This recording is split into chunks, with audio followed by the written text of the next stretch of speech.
Okay, good afternoon everybody and welcome to Tottenham Hotspur training ground for today's media conference with Kyle Walker and Gareth Southgate ahead of tomorrow's UEFA Euro 2024 qualifier with Italy at Wembley Stadium. As ever, please use the microphone available and raise your hand when you've got a question, and we'll get underway right away with Rob Dorsett, Sky Sports News. Thanks, Andy. Hi, Gareth. You're in touching distance of qualification. Now, I know you'll take absolutely nothing for granted, and you never have, but a draw is enough for England tomorrow night. That gives you a huge motivation in what is a massive game anyway, doesn't it? Yeah, of course. Ultimately, the first objective is always to qualify for the tournaments, and our performances earlier in the group have put us in a really strong position. So, although the first thing we want to do is win the game, play well, win the game, but we know if it's the 87th minute and we're level, then we don't need to lob the goalkeeper into the box at the end of the game. On a slightly more difficult note, I need to ask you about Jordan Henderson and what happened to him at Wembley on Friday night. He came out and spoke to the papers to give him some huge credit, and he said he's going to continue to play for his country as long as he can. If the boos continue, though, can you continue to select him? Yes, 100%. I'll always pick the players that I think are the best players to represent the team, that give us the best chance of winning, unless there's something that I feel is not appropriate. In this instance, people may disagree with Jordan's stance or decision, given the stance he's taken in the past to support the LGBT community. But I don't think that's a reason to not select him, and I don't actually think that's a reason to boo him. So we would like all the fans behind us. We're a stronger team if the supporters are with us and wholeheartedly supporting the team. That's the connection we've had over a long period of time now. We'll assess Jordan like every other player, but if I just select on popularity contest, then our team would look very, very different. It's a difficult one for you, though, isn't it? Because you've had to defend a couple of senior players in recent times. I remember how upset you were up at Hampden Park when Harry Maguire was barracked by the Scotland supporters. So while you're having to defend these very experienced players, does it make you more determined than ever to kind of keep selecting them and supporting them specifically?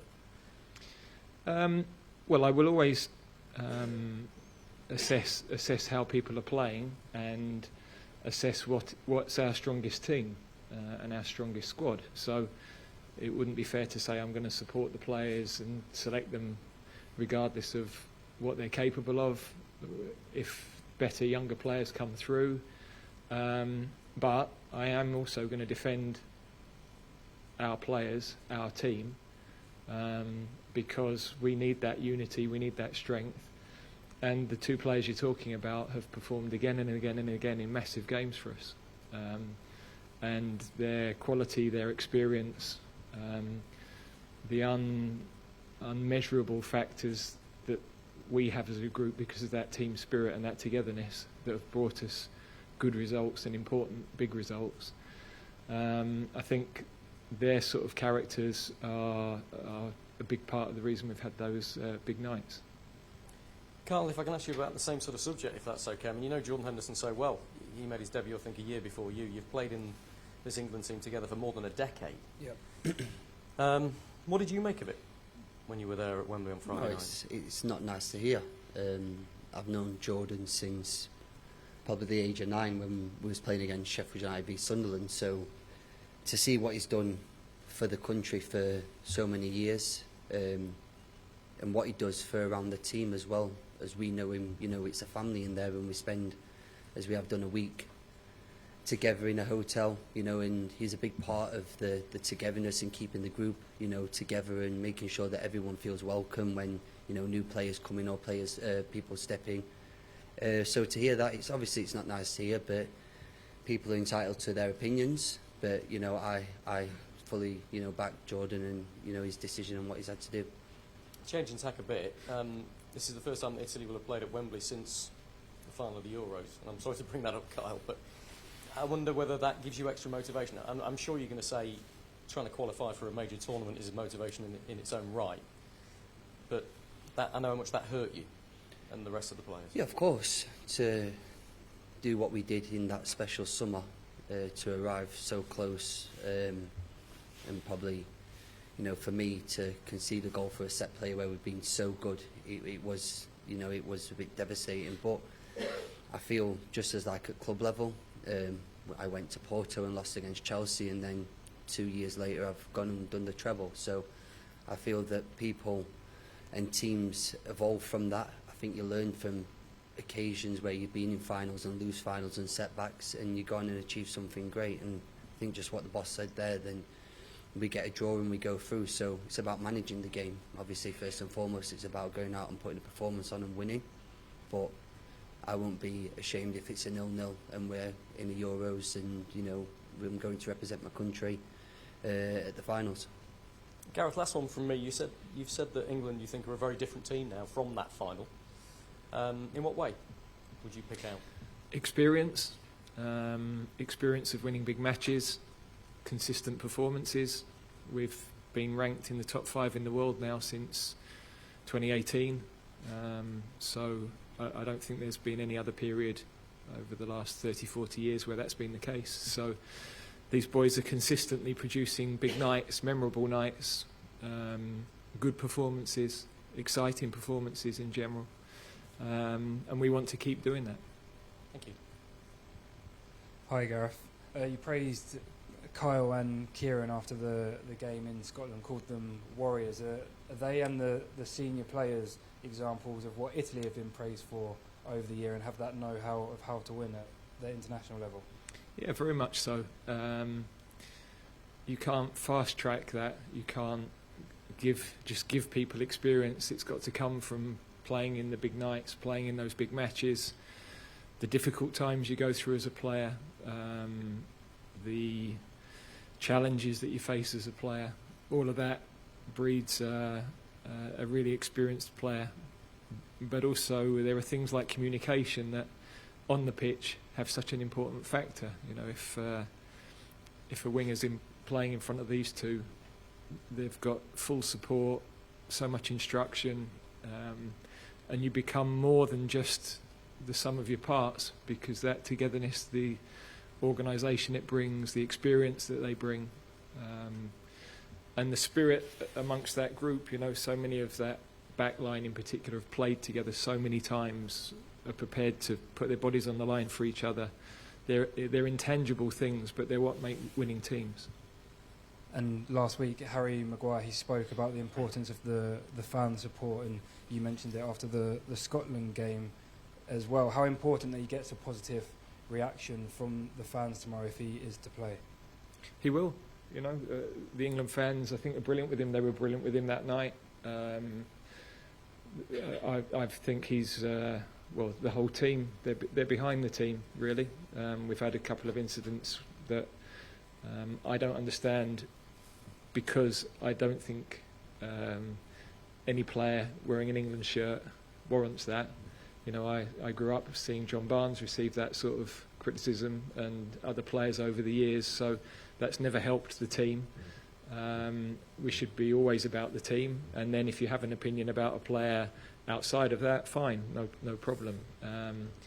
But I think we're all trying to achieve the same thing. We're all trying to create a successful England team, have an environment where, you know, there's been one of the best connections between the team and the public for many a decade, and we want to keep doing that. Thank you. And for Kyle, after the game in Scotland that week, Gareth said they're probably your 2 best performances for England. Do you feel like you're in the best moment of your career right now? No, I feel good. I think it's like, thank you first and foremost. But you know, it's just about, as the boss said there, it's about experience. It's about you play in different types of matches, and you get the crowd, and you get different types of environments and different situations. And you know, me and Trips do try and coach our wingers as much as possible, because it makes our life much easier. You know, if they're doing their attacking work as they're meant to be doing, but also the other side of their game, which is the defensive work and being in the right position, it makes our jobs a lot easier. So, listen, as I just say what the boss said there, that we're trying to create an environment that, you know, it's enjoyable to come and play here, and it is. You know, I love coming here. I love coming here still at 33, and I want to continue to keep coming here because of first and foremost, the lads, of what we can achieve, and we need everyone behind us. I mean, everyone that goes onto that field wants to be the man of the match, and you know, when the boss selects 11 to go onto the field, I feel that the whole nation should be behind that team, you know, to make sure that we go and win a game. Just on that, your age, there was a lot spoken about your international career and how you had to be talked into carrying on. Do you have a time in your mind when you think you may stop? I'm going to keep going forever now. Okay, Kerry. If we go back to that final, Chiellini is a figure that stands out. He says that he loves you as a player and has been enjoying watching your career. What do you remember of that meme moment, though, of him and Bukayo Saka? He admits that Saka outpaced him and he pulled him down, and he pulled him down hard. And it was the one mistake he made of that tournament. I haven't seen the meme, to be fair. I don't really follow too much on the social media and the internet and stuff like that, but he's a great player. I think what he's achieved, and you know, the clubs that he's played for, speaks for itself. Listen, we fell short on that night, and this is the first time they're coming back to Wembley, so hopefully, you know, we can go out there and put a good performance on, you know, and maybe get a little bit of payback. He also said that many times England arrive at the end of the season at a tournament and they're devastated because of the amount of games they've played. Pep Guardiola, your manager, just said recently that with the build-up of the games, he's really worried for the welfare of players, real concern about the build-up. And he said there's only one solution to change something, maybe if the players decide for themselves to stop. Do you agree with him? Is it that big a concern in the dressing room? I think we've got used to it over the number of years, that especially at club level with me, that you're playing every, you know, 3 or 4 days at a maximum. So your body actually just comes adapted to it. Now, it's not up to me to rewrite the rules on when football is going to be played or not going to be played. I have a job to do, whether that's representing my club or country, to turn up and play the games that you know, I'm chosen to play. So as for that, you know, I can't really comment if it's right or wrong, but you know, when I'm, you know, available to play and I feel fit, then I will give it my all. Over the years that you have been playing, though, do you believe the match minutes, the intensity of the game, the number of games, the lack of break is affecting or impacting players like never before? I think it's always going to. It's always, the more you play, the more, you know, risk of injury and stuff like that. I mean, especially with the added minutes that are getting on in the Premier League now. But I don't think it's for me to start, you know, commenting on or questioning. I would just have to get on with it. We play the games and we don't complain, and we just keep moving forward. Gareth, what was your reaction to Pep Guardiola's words? Because I know for an international manager, it's really hard to manage the match minutes, to know what's being asked of the players from club to country. Now we've got the winter break this season, it's under threat for next season. Was it refreshing to have a club manager being so strong on it? Well, I think, I mean, we don't really have a winter break here. We fudge something. But I think the players are well conditioned. Medical and science support is good. I'm only repeating what I've said in the past, really. We keep adding more and more competitions and nobody takes anything out. So I think incredible challenge coming up for the clubs that are going to be in the Club World Cup, and what that will look like and how they'll approach that and then go into the following season. We're always mindful of the welfare of the players. We want to have our best players available for the really important games, and even this week we've felt it appropriate to manage the group. So that's another challenge for us, in that we've expected to win games still and produce good performances and everything else. So we'll never risk players. We have good relationships medically with the clubs. I think they trust us to look after their players. You can never guarantee anything because contact injuries can happen, but we try to reduce that possibility as much as we can. And there's been lots of talk about the Beckham documentary, but what's very clear is qualification for tournaments was never a regular and certain thing under England. How proud are you that you've brought that stability? Because looking at Italy, back-to-back World Cups that they've failed to qualify for. Well, it's a reminder that we shouldn't ever take it for granted. We're in a strong position now, and we've still got a little bit to do, so we haven't done it yet. But yeah, qualification, it's like tournaments. We're watching a Rugby World Cup, which has had 4 incredible quarter-finals, but the best 2 teams in the world have gone out in terms of rankings. That's how hard it is. You have to deliver at those moments. So many things and factors come into it. So that is the challenge of international sport, really.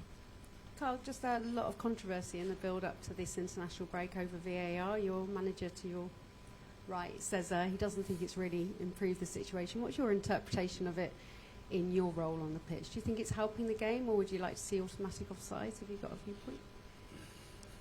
I like it when it's when it helps us out, and I don't like it when it doesn't help us out. So I feel that sometimes it does take away the talk about football. You know, when you're talking with your mates, and you know, was it a goal? Was it offside? Was it not offside? And I feel that it does take that out of it. But sometimes that obviously does make an error as well, which they've come out and said sorry to Liverpool for about that. So it's football. There's going to be opinions and who's right and who's wrong. Gareth, if we look at that final and go back to Euro 2020 and of course the penalties and the reaction to them, it was such a turning point in this country. So when you say with Jordan Henderson you don't understand the booing, you can understand why people didn't take those words from you too well, because you brought a country together against racism, against hate. Jordan Henderson was announced at his new club with the rainbow armband blacked out. This is a country that's regularly carrying out executions that Amnesty are trying to highlight. Do you understand why there's a little bit of disappointment to those words, that you don't understand the booing, and is that taken out of context? And how much has that team grown? The like of Marcus, of course, Bakayo's not here, but a regular converting big pressure moments from the penalty spot. Yeah, hopefully what I explained at the start would explain why I said I don't understand it, in that I don't understand why we would boo our own team. As I said earlier, what I do understand is that people would feel that the decision Jordan made to go and play there doesn't align with his strong support of the LGBTQ community in the past. I've not seen him comment anywhere differently. I don't believe he's an individual whose values and principles have changed, and I would back him against pretty much everybody in the country in terms of what he stands for, what he believes in. But I accept that the decision to go and play there doesn't align with that. So he understands that, he accepts that. But I repeat, when we're playing for England, I feel as if everybody should be behind the team, but if people choose not to be, then we have to deal with that. And the growth of the players that went through that horrible abuse after the penalties at the Euros? Well, it's always adversity and difficulty in your career. People are going to react to very differently, and every individual circumstance is unique. So it's been a mixed journey for all of them, really. But I don't think that's just because of what happened that night.